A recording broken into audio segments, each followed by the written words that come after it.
그러면은 제43차 최고위원회 회의를 개최합니다. 우리 하태경 최고위원은 지역에, 또 이준석 최고위원은 방송.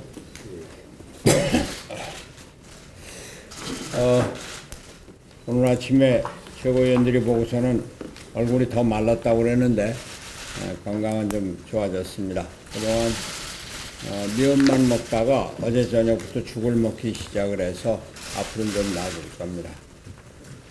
간, 콩팥, 백혈류, 혈당, 요산 등 거의 모든 수치가 많이 좋아져서 거의 정상에 가까워졌다고 합니다. 오늘은 최고위원회를 마치고 퇴원해서 집에 가서 좀 쉬면서 원기를 회복을 하고, 우리 내주에 군부대 방문 계획되어 있습니까? 하고 있습니다.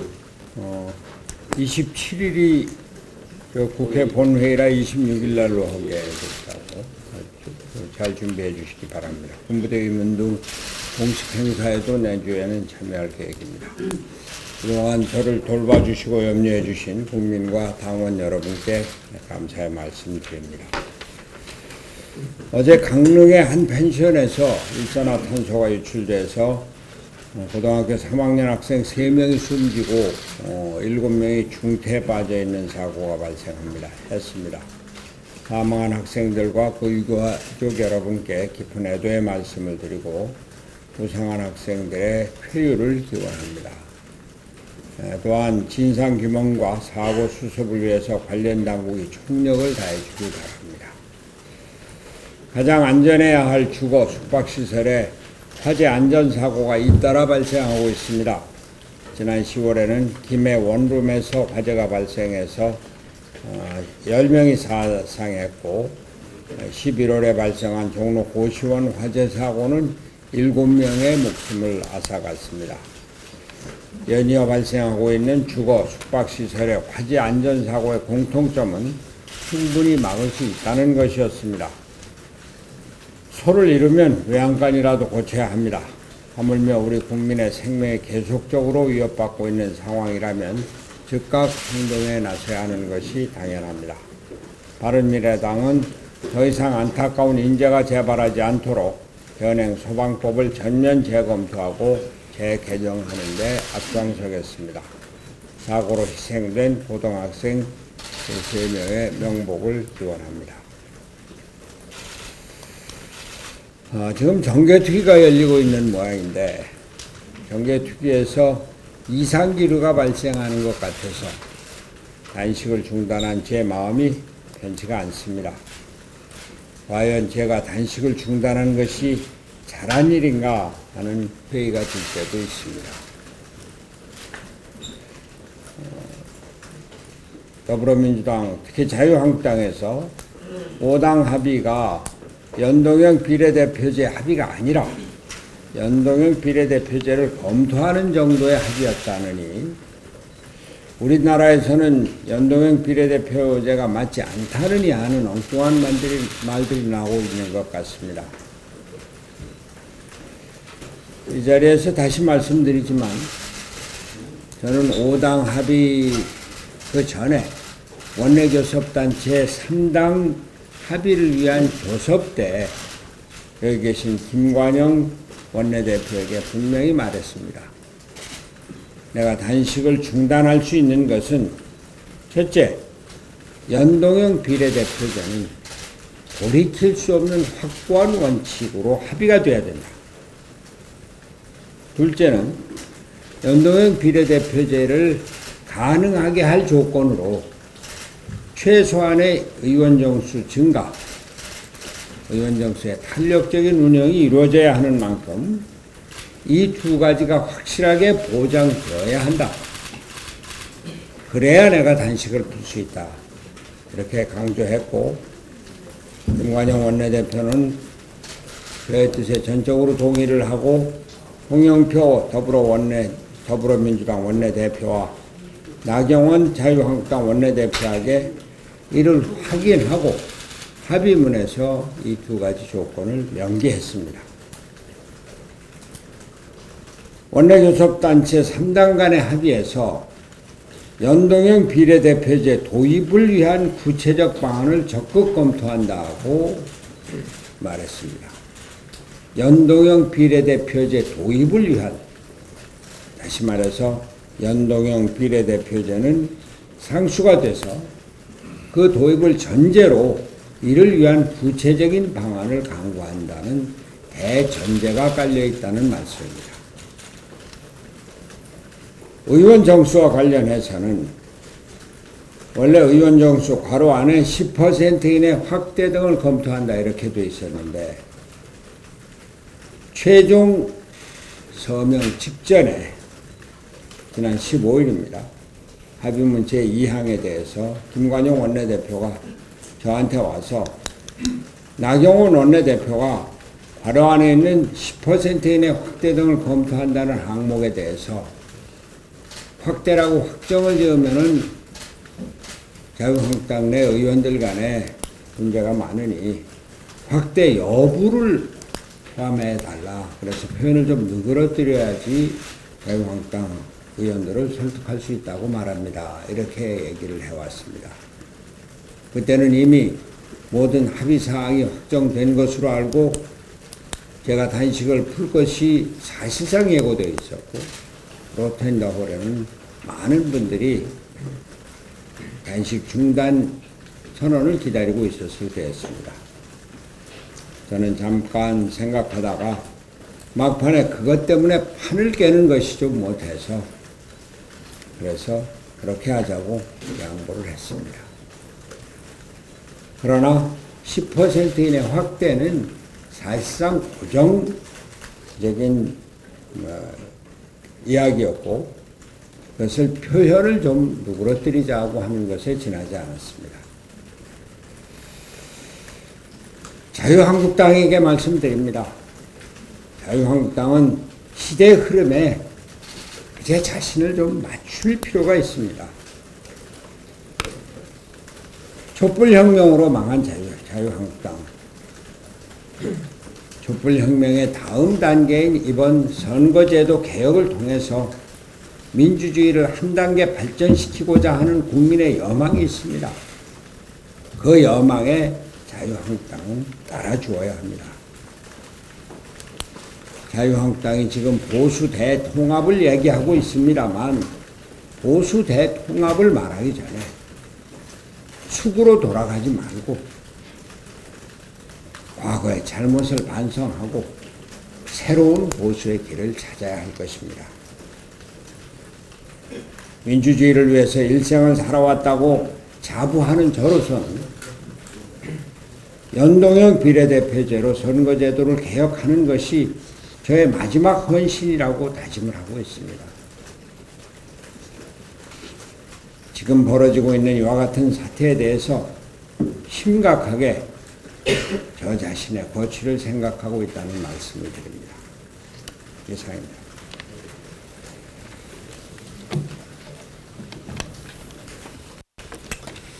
네. 5당의 선거개혁 합의 이후 처음으로 어제 정개특위 제1소위에서 선거제도와 관련한 논의가 진행됐습니다. 연동형 비례대표제 도입을 위한 구체적인 방안으로 의석 배분 방식을 우선적으로 논의하기로 했습니다. 그리고 합의 내용에 따라 지역구와 비례대표 비율, 비례대표 선출 방식, 의원 정수, 석패율제와 이중등록제, 공천제도 개혁 등의 순서로 쟁점사항을 논의하기로 했습니다. 권력구조 개편을 위한 원포인트 개헌 논의도 선거법 개정 이후 시작하기로 했습니다. 바른미래당 김성식 의원님의 활약으로 진전된 내용이 도출되고 있음에 감사드립니다. 그런데 최근 양당 일각에서 의원 정수와 관련해서 합의 내용에 반하는 정정당당하지 못한 소리가 나오고 있습니다. 의원 정수 확대에 대하여 저도 개인적인 의견이 없는 것은 아니지만 각 당은 합의 내용을 기초로 해서 열린 자세로 폭넓게 의논하는 것이 바람직합니다. 만약 의원 정수가 10% 정도 확대된다고 하더라도 국회의원 각 사람에게 할당된 기준의 권력이 그만큼 분산되는 것이고 국회의원의 기존 예산 범위 내에서 이루어진다는 것을 말씀드립니다.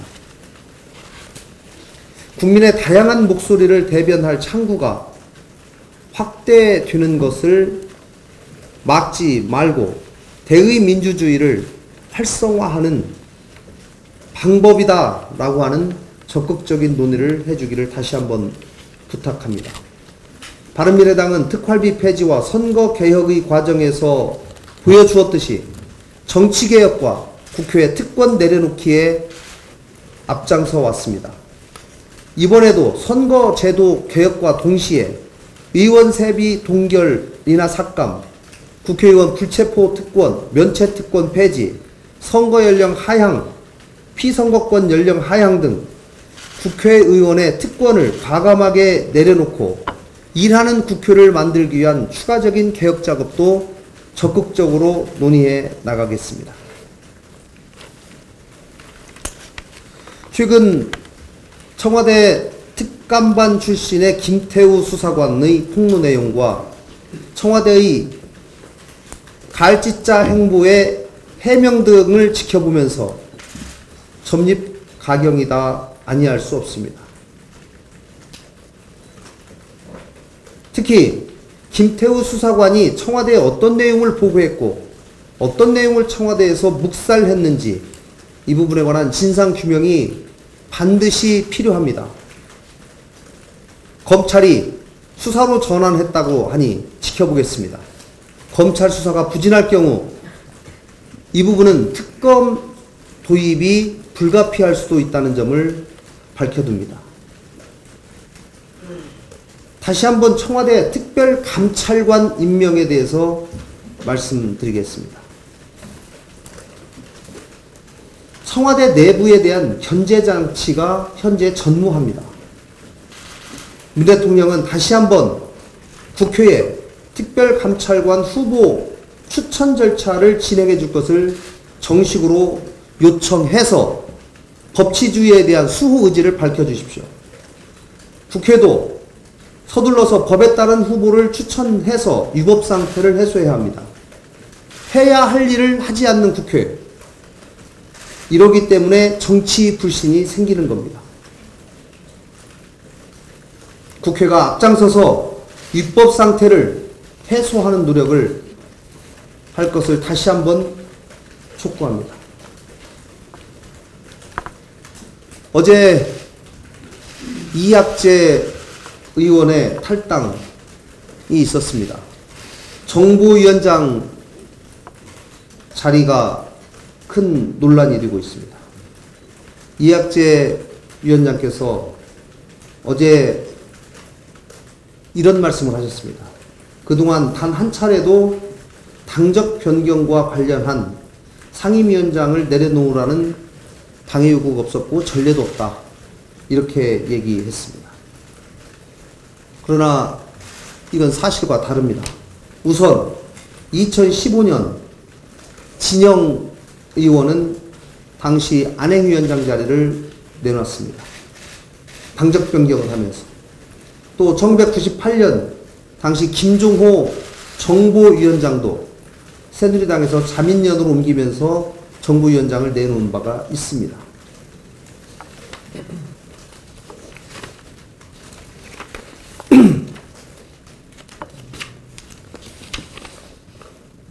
제가 2018년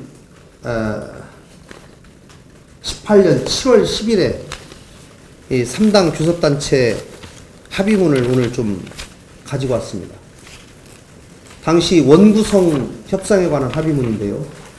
여기 분명히 더불어민주당이 가져가야 되는 상임위원장, 자유한국당 7개, 바른미래당 2개, 평화와 정의의 모임 하나, 이렇게 해가지고 합의된 것이 나와 있습니다. 자유한국당에게도 다시 한번 촉구를 합니다. 원구성 협상에 관한 합의 정신을 지켜주십시오. 다시 한번 나경원 원내대표에게도 이 부분에 관한 명확한 정리를 다시 한번 촉구합니다. 정치는 신뢰입니다. 그리고 정치 도의가 지속되는 국회를 보고 싶습니다. 이상입니다.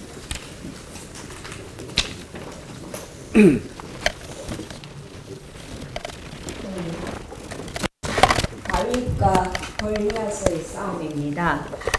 6.13 지방선거 과정에서 민주당 박범계 의원 측에서 공천 대가성 검품을 요구했다고 폭로한 대전 김소연 시의원이 민주당에서 제명되었습니다.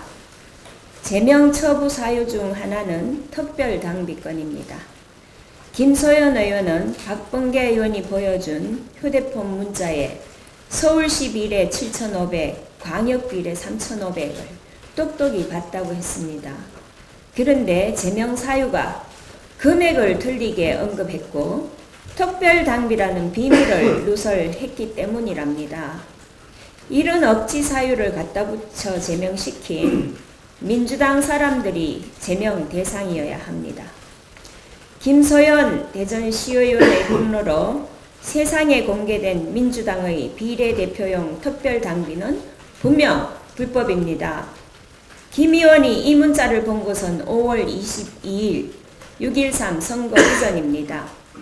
그렇다면 민주당은 광역 비례 자리를 3,500만 원에 판 것이니 이건 공천장사이며 이 돈은 당선된 이후 자발적으로 낸 특별당비라고 보기는 어렵습니다. 이것이 사실이라면 공당이 조직적으로 공천팔이를 한 것인데 선관위는 왜 제대로 대응을 안 한 건지 알 수가 없습니다. 말로는 청년, 여성 어쩌고 하면서 이런 식으로 돈 없는 사람은 정치권 근처에 오지도 못하게 하는 것이 작금의 구태 정치권입니다.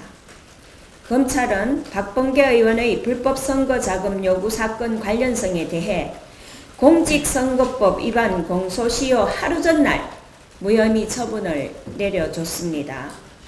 박범계 의원은 전혀 사실을 몰랐다는 겁니다. 검찰이 박 의원의 휴대폰 통화 기록이나 문자라도 한번 살폈는지 궁금합니다. 다행히 김소연 의원이 재바르게 재정 신청을 했습니다.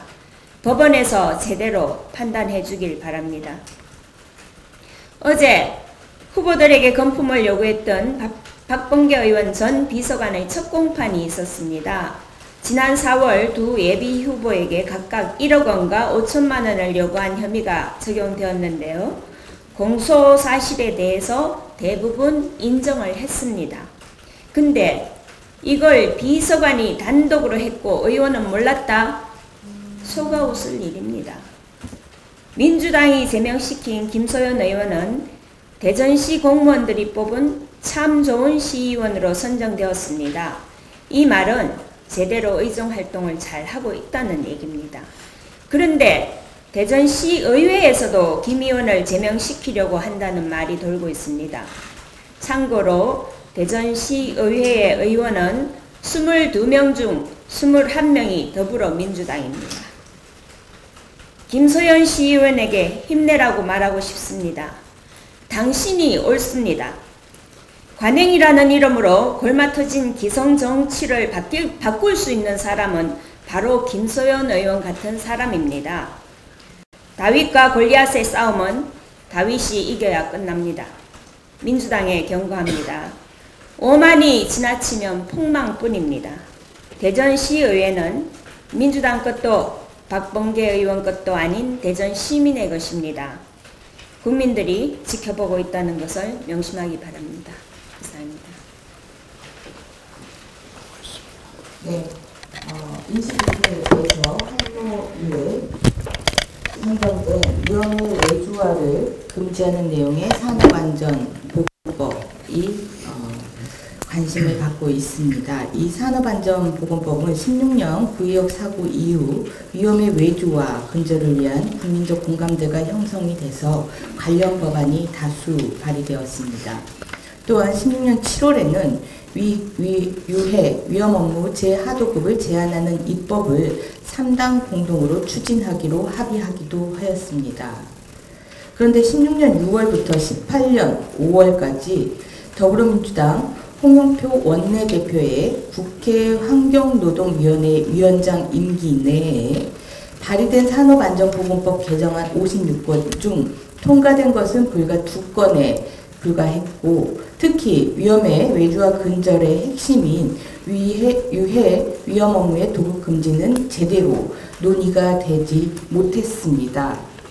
이 시기는 2017년 5월 민주당으로 정권이 교체되었던 시기이고, 노동운동을 했던 홍영표 현 민주당 원내대표가 국회 환경노동위원장이었고, 민주당 당시 원내대표였던 우원식 의원이 환노위에 소속되어 있던 시기입니다. 적기라고 부를 수 있는 시기였습니다. 그런데 당시 현 더불어민주당 원내대표는 환노위에서 국민적 눈높이에 맞지 않았던 조대엽 고용노동부 장관 후보자의 방탄에 골몰했을 뿐, 위험의 외주와 근절을 위한 산업안전보건법은 관심조차 없었습니다. 하지만 이제서야 언론 등에 나서서 당시 야당이 나서서 논의를 못하게 했다라는 변명을 늘어놓고 있습니다.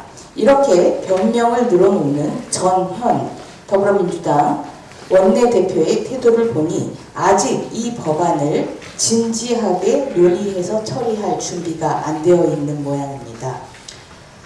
과거 자신들이 잠재웠던 위험의 외주와 근절 법안에 대한 법안 처리의 속적인 입장에 대해서 반성하고, 이 법안에 대한 처리에 대한 적극적인 의지를 가진다면 저희들이 얼마든지 논의를 할 수 있다라는 점을 말씀드립니다.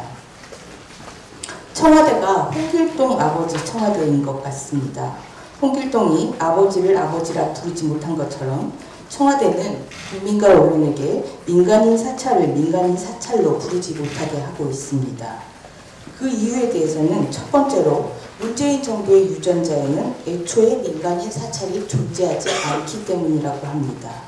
이 얼마나 순혈주의, 선민의식의 잘못된 인식입니까?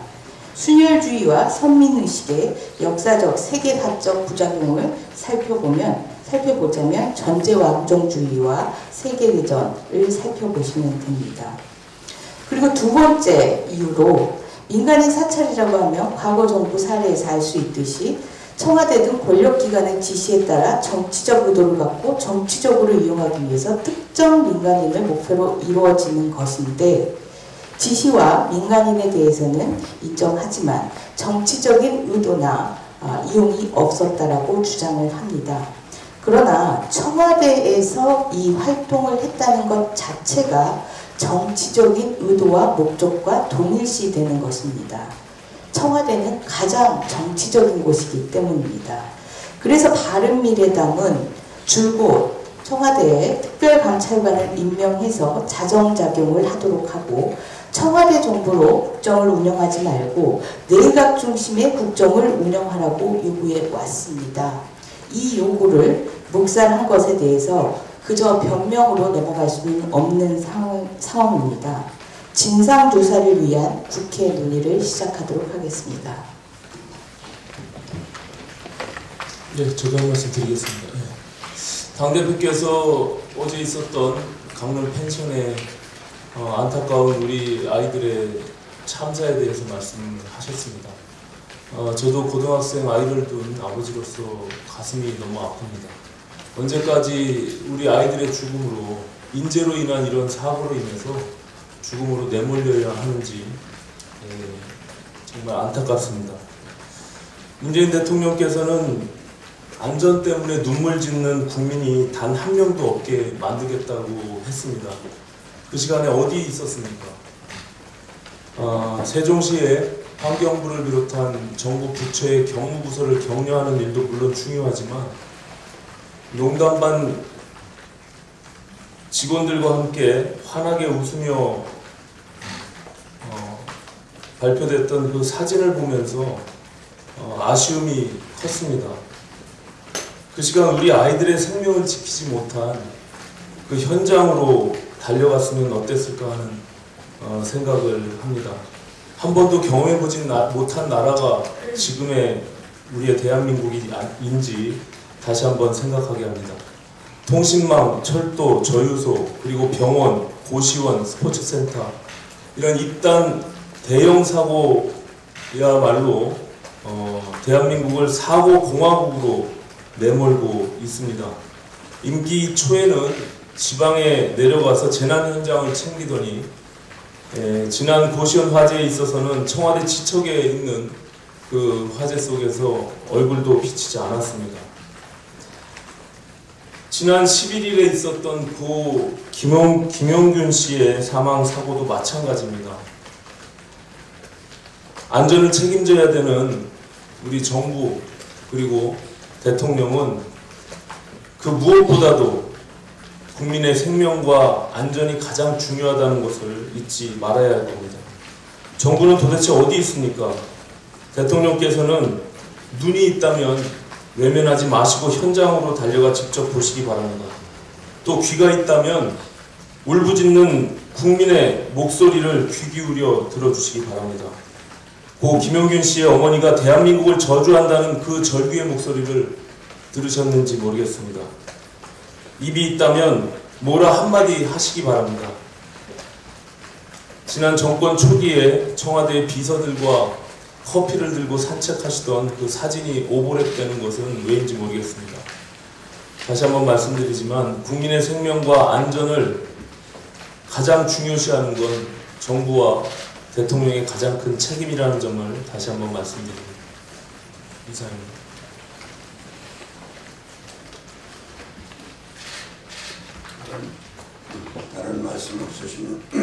다른 말씀이 없으시면 회의를 비공개로 돌아가겠습니다.